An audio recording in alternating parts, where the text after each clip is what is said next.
Check it.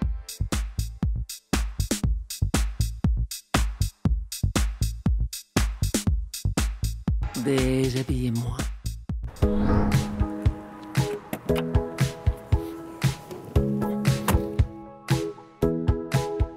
Eh bien, bonsoir à toutes et à tous. Comme chaque semaine, eh bien, j'espère que vous êtes nombreux et fidèles à notre rendez-vous à l'occasion de notre émission Déshabillez-moi consacrée aux créateurs et aux designers. Alors tout de suite, eh bien, je vous invite à consulter avec moi le sommaire en images. Découvrons ensemble pour notre plus grand plaisir Valentine Whitmer et ses chouettes pulls. Look esprit fête pour Emily Jane chez Galeria Eno. Visite au musée du costume, Marie Chouette-Salle et ses créations très féminines. Alors nous allons parler pulls, nous allons parler mailles, nous allons parler coloris, mais surtout nous allons parler d'un style bien propre à elle. Alors rencontre avec Valentine Whitmer.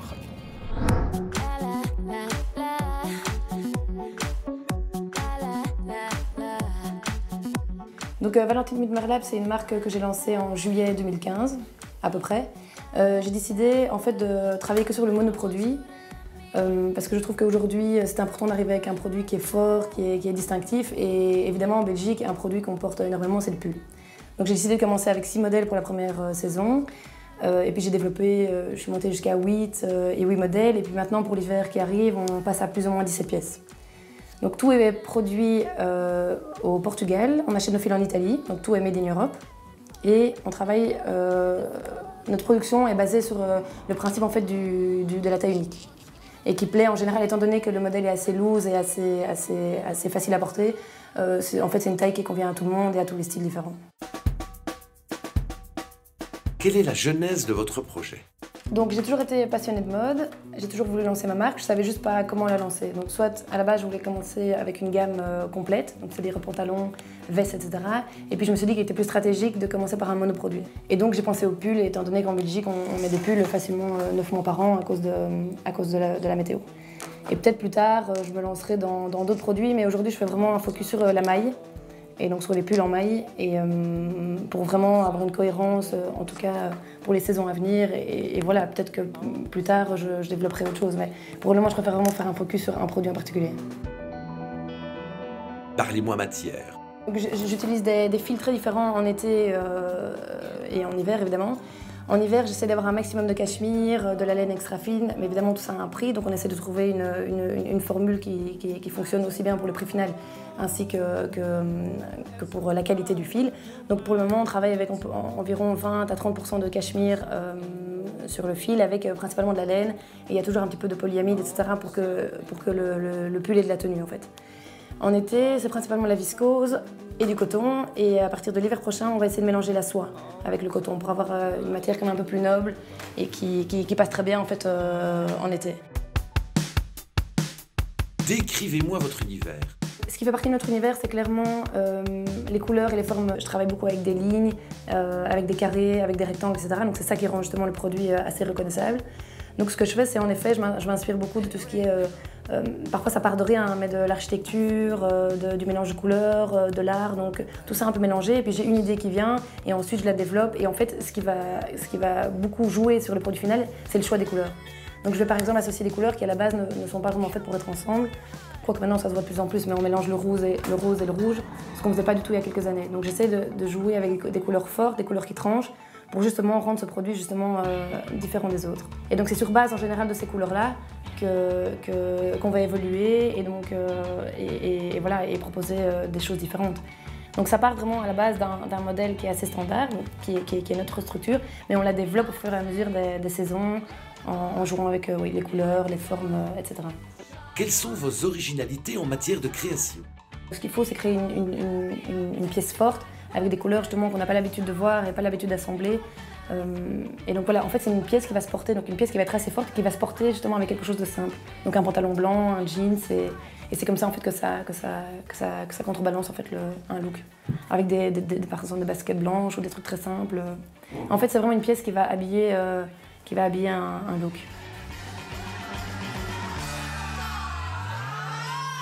Eh bien, Sabine va nous créer un look sympa dans un esprit fête pour Emily Jane, et alors voir justement un petit peu quelles sont les tendances de cet hiver 2017-2018 dans un esprit un peu plus smart.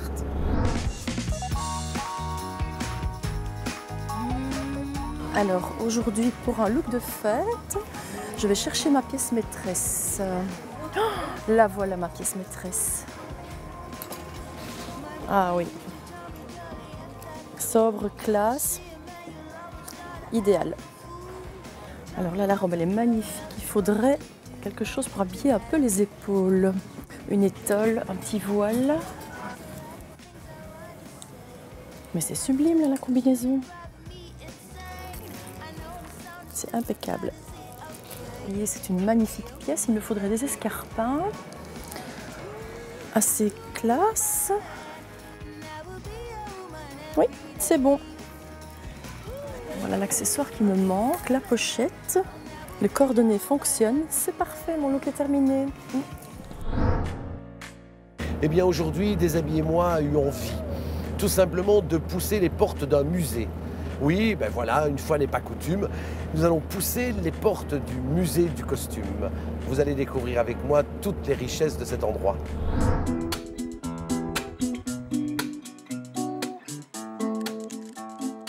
Comment avez-vous réussi à créer cette collection? Nous avons la chance d'avoir collaboré avec un collectionneur privé, Eric Van Latem, qui a mis à sa disposition sa collection de portraits cartes de visite, qui sont des portraits de personnes de classe sociale aisée, on va dire, mais qui nous permettaient de donner des visages et aussi des compagnons aux silhouettes de robes que vous verrez dans l'exposition. Avez-vous une anecdote à nous raconter? On raconte, surtout en France, que des paysannes travaillent dans les champs avec une crinoline. Une crinoline, c'est quand même une robe qui a un certain volume, qui est normalement faite avec un jupon avec des cerceaux concentriques en métal qui vous donnent une taille pas du tout pratique pour se baisser, par exemple, parce que vous avez un corset. Mais donc, elles travaillaient dans les champs avec leur crinoline. On peut presque dire que c'est la première forme de mode, pas universelle, c'est quand même concentré sur l'Europe. Remember how we used to party up one night, sneaking out, looking for a taste of real life, drinking in a small town firelight. La mode à cette époque changeait-elle aussi vite que maintenant? Lorsqu'on feuillette ces revues, on s'aperçoit que d'une année à l'autre, la mode change. Les manches raccourcissent, sont plus collantes ou au contraire plus bouffantes. Il y a plus de volants, il y a moins de volants, c'est rond, c'est plus ovale. Donc tout ça, c'est assez étonnant et c'était aussi une mode portée par la bourgeoisie. Ça, je ne me rendais pas compte à quel point cette mode était vraiment portée par la bourgeoisie qui est la classe sociale montante de la deuxième moitié du 19e siècle. N'hésitez pas à vous rendre à la prochaine expo dénommée Réflexion, depuis le 21 octobre et ce jusqu'au 15 avril 2018.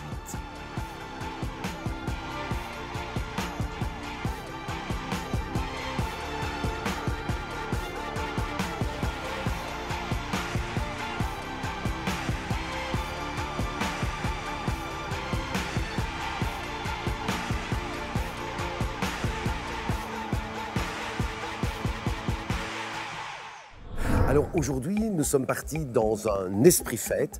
Alors il faut savoir qu'Emily Jane mesure 1,82 m. Et alors comment faire que pour, je vais dire, habiller Emily sans pour ça justement lui donner ce côté totalement élancé. Emily Jane fait 1,82 m. Pourquoi lui avoir rajouté des escarpins de près de 10 cm? Pour l'élégance. Pour l'élégance, pour une tenue de fête, c'est pas parce qu'on est grande qu'on ne peut pas porter de talons. C'est une erreur. On peut contraster ça par des effets horizontaux, par des formes de vêtements, par des matières. Alors, si vous pouvez m'expliquer alors justement ces effets horizontaux et ces matières. Voilà, ici, le brillant étoffe, déjà dans l'absolu. Donc on a ici le côté horizontal. On n'a pas le côté monochrome qui donnerait le côté allongé. Donc ici, on a vraiment une cassure par rapport aux teintes. Et on a le côté évasé ici dans le bas, dans la jupe. La matière est assez brillante, est assez rigide, donc ça va donner un côté plus étoffé aussi. Donc là, c'est pas une matière fluide qui va donner qui va être légère. Donc là, ça va tasser aussi par ce biais-là. Les épaules totalement dégagées, est-ce un plus, un moins par rapport à la morphologie d'Emily Jane? Je parle toujours par rapport à elle. On a ici les bretelles un peu plus larges, donc qui va casser un petit peu cet effet d'épaule carrée. D'accord. Et avec un accessoire dans la rondeur, donc ça aussi, ça va casser un petit peu cet effet-là. La robe était magnifique. Elle a un décolleté en V et j'ai mis un arrondi. D'accord. Parlez-moi un petit peu fourrure. Tiens. Fourrure chez Inno. Synthétique, donc ça reste dans les valeurs. D'accord. Donc ça reste dans les valeurs de la maison. D'accord. Le sac. Allez, continuons. Parlez-moi du sac. Le sac, ça reste l'accessoire par excellence aussi, la petite pochette. Bon, il ne faut pas un sac trop petit parce qu'elle est grande, donc les accessoires vont toujours en rapport avec la taille de la personne. Ah bon, un accessoire est toujours en proportion. Tout à fait. Donc il ne faut pas trop grand parce que ça cacherait, je veux dire, toute la tenue. Il ne faut pas trop petit non plus parce qu'il serait complètement effacé. Non, en tout cas, c'est ravissant, élégant. Vous la portez à merveille, n'est-ce pas? Vous la portez à merveille.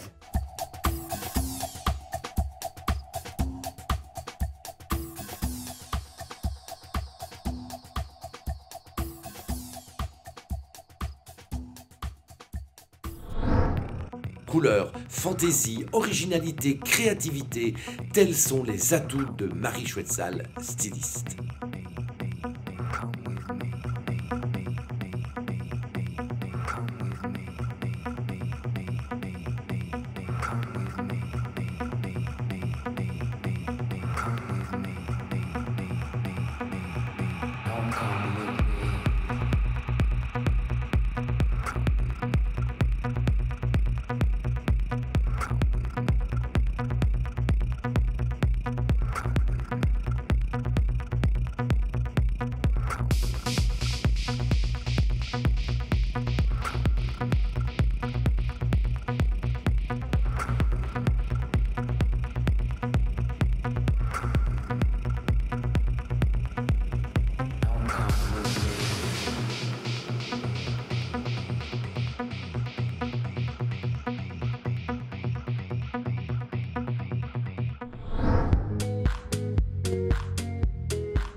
Il ne me reste plus qu'à vous souhaiter une agréable fin de journée.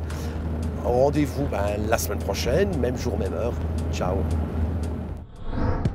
La semaine prochaine, découvrons ensemble Alice Audrey, créatrice de manteaux. Un look esprit hiver léger chez Galeria Inno. Des couvre-chefs avec Béatrice Béjot. Mais aussi des créations raffinées et élégantes d'Hélène Guillot. Check it.